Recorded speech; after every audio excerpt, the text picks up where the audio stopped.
Nearly 43 million Americans suffer from joint pain. He's developed a simple and effective plan for permanently controlling arthritis. You are listening to ReachMD XM 157, the channel for medical professionals. Welcome to the Clinicians Roundtable. I'm Susan Dolan, your host, and with me is Dr. Richard Blau, the founder and medical director of the Arthritis Institute of Long Island in Long Island, New York, and author of the book Too Young to Feel Old, the Arthritis Doctor's 28-Day Formula for Pain-Free Living. Dr. Blau, welcome to the Clinicians Roundtable. Thank you. I'm very glad to be here today. Tell us about your anti-inflammatory diet for arthritis. This is extremely exciting and a major area of research. We now know that certain foods can be pro-inflammatory and certain ones can be anti-inflammatory. In fact, we found that a diet high in anti-inflammatory foods are better for patients with arthritis, better for patients with heart disease, as well as hypertension. These anti-inflammatory foods actually contain the fatty acids that are contained in the prescription medications and don't have all the side effects. Omega-3 is the big one. There are two major sources for this: cold water fish such as wild salmon, cod, mackerel, and tuna. And the second source is from plants such as flaxseed, walnuts, and canola oil. Now, you can't cook with flaxseed oil, but you can cook with walnut oil. We want patients to use foods that are high in antioxidants such as pomegranates, blueberries, raspberries, and strawberries. We also recommend whole grains. We put together a diet meal plan that's high in omega-3, high in antioxidants. They're low in saturated fats and cholesterol and sodium. The meals are easy to prepare. They take less than 30 minutes, and they contain ingredients that can be found in any local food store. Rumor has it your patients lose weight on the diet. Is this true? It's absolutely true. The plan is set up for patients to either lose weight, gain weight, or stay the same. And we do have a very simple formula in there for them to use to calculate how much food they should be taking on a daily basis depending on what their goal is. Give us an example of a delicious dinner they might have on this arthritis diet. For example, for one dinner, there's a tossed salad with a special balsamic vinaigrette dressing. And a simple thing to do is to use flaxseed oil in place of olive oil in making the vinaigrette dressing. And it's really quite delicious. Also, we have, for that particular dinner, is a garlic shrimp and white wine over whole wheat linguine and snap beans to go with it. And in fact, there's even an evening snack of sliced peaches, raspberry pomegranate, and ginger topping. Really quite good. It sounds delicious. It is. What exercises do you recommend? Well, exercises come in three forms. There's resistive, aerobic, and flexibility. For patients with arthritis, flexibility and range of motion are really the most important. We have a program that's designed for each joint. We start out with only 10 minutes a day, and most people can find 10 minutes to exercise, and we begin with mostly range of motion and flexibility training. We gradually increase this up to a mild resistive program included with the flexibility training. The real key is to gradually increase the program, and I advise the patients not to increase to 30 minutes until the third week. And then on the fourth week, we add in 20 minutes of walking 3 times a week. The biggest problem that I find with most patients is that when they decide to begin to exercise, they overdo it. They want the results right away. So what they'll do is the first few days they'll start exercising for a half an hour or an hour, and they haven't done exercise in 10 or 15 years. Then the third day they can't move.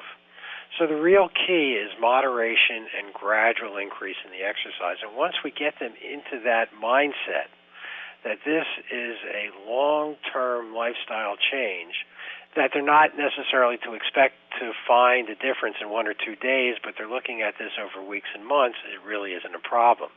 With the meal plan, for example, patients can actually start losing weight up to 10 or 15 pounds within a couple weeks.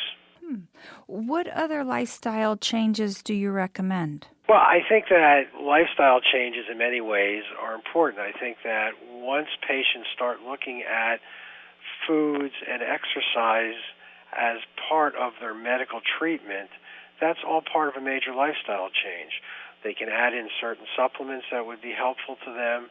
They are starting to learn how to cook and to eat properly, as well as to get into an exercise program.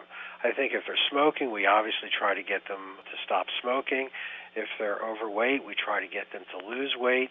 We have to make them active participants in a healthy lifestyle to treat their arthritis. What feedback have you received from patients? My guess is that they feel so wonderful that that's the motivator to keep going. Well, you're absolutely right, Susan. The patients love this program. They want to be active participants in their treatment. They have found the meal plan enjoyable, the recipes are easy to prepare, and they're designed for patients with arthritis. As we've said before, they find an added benefit is that they lose weight and they have more energy. The exercises cover the scope of all their joints, and they can concentrate on a particular problem area. We have exercises to help them perform specific tasks such as dressing, personal care, playing sports, and even kissing. If you're just joining us, you're listening to the Clinicians Roundtable on ReachMD XM 157, the channel for medical professionals. I'm Susan Dolan, your host, and joining me is Dr. Richard Blau, author of the book Too Young to Feel Old, the Arthritis Doctor's 28-Day Formula for Pain-Free Living. Dr. Blau, explain about your kissing comment. Well, if you think about kissing, it involves a lot of motion in the neck, as well as the shoulder and the arms. And if somebody is suffering from a problem with their neck, they're not able to really kiss somebody passionately. So we do have neck exercises that help with that aspect of things. It's the little things in life that make a big difference. You know, what most people don't realize about arthritis is that it affects these people every day and every moment of their lives. If you take a look at somebody who, say, has heart disease and angina, they'll slow down a little bit so they don't get chest pain. But for the most part, their life is not really that much affected on a daily, moment-to-moment basis. But a patient with arthritis who has difficulty holding a fork or reaching up to take a dish out of the cupboard, every time they move or open up a door handle or turn on a key, it's part of their life. And oftentimes what they end up doing is changing the way they live to accommodate their disease. They'll move the coffee cup onto the counter so they don't have to reach up. They'll end up not going upstairs to the bedroom and end up having and sleeping downstairs on the couch. They end up accommodating their life to the disease instead of working on the disease. What feedback have you received from doctors about your treatment plan? Well, the physicians have really been very enthusiastic. They're able to point their patients to something that is able to make them begin a self-help program. And it actually allows the patient and the physician to become partners in a structured program to help them with their arthritis. I actually have many physicians or patients who have been on the program and have done exceptionally well. Explain what the ADQ is, the Arthritis Doctor's Questionnaire. Well, this is a questionnaire that allows patients to find out where they actually stand with their arthritis. It's 8 simple questions about their ability to perform certain tasks. They answer the questions as to whether they never have a problem, sometimes have a problem, often have a problem, or always have a problem.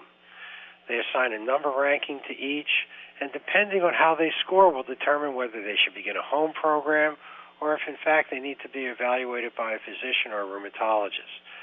They can also take the test weekly to assess their progress on the program. Where can listeners access a copy of this questionnaire? It's in the book, Too Young to Feel Old. And where can listeners find your book? The book is in all major bookstores and also online at Amazon.com and BarnesandNoble.com. In your book, you say that talking about risks is a risky business. What do you mean? Well, I do talk about the different risks for arthritis, but you have to really be careful in doing so. We've all had patients who don't eat right, who smoke, who are overweight, and live a very long life. And then we have other patients who do everything right, and yet they have a myocardial infarction in their 40s. So risk is really very individual.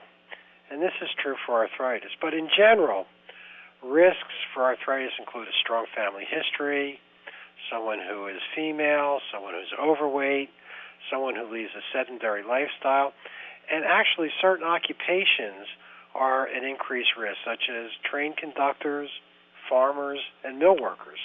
And why is that? We're not really sure why that is, but it may be exposure to certain environmental factors that go with those occupations.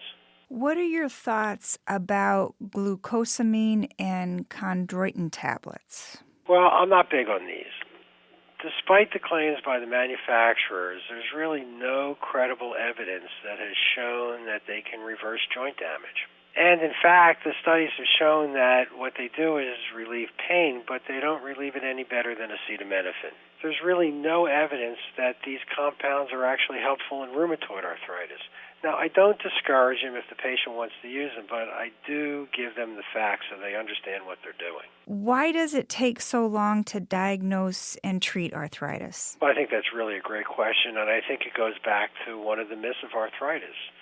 Most people think, well, I'm getting old, I should get aches and pains. Or they say, well, I have arthritis, there's really nothing they can do about it.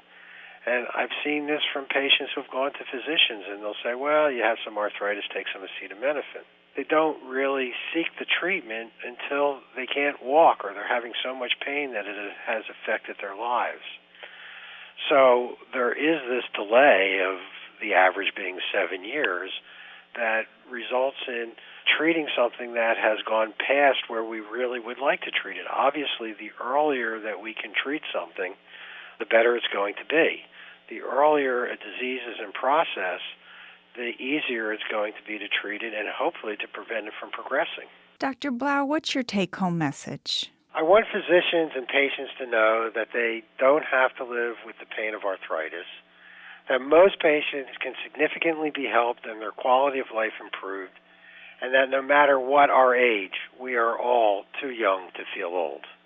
Dr. Blau, thank you so much for joining us to discuss your book, Too Young to Feel Old, the Arthritis Doctor's 28-Day Formula for Pain-Free Living. Thank you very much. I enjoyed being here today. I'm Susan Dolan. You've been listening to the Clinicians Roundtable on ReachMD XM 157, the channel for medical professionals.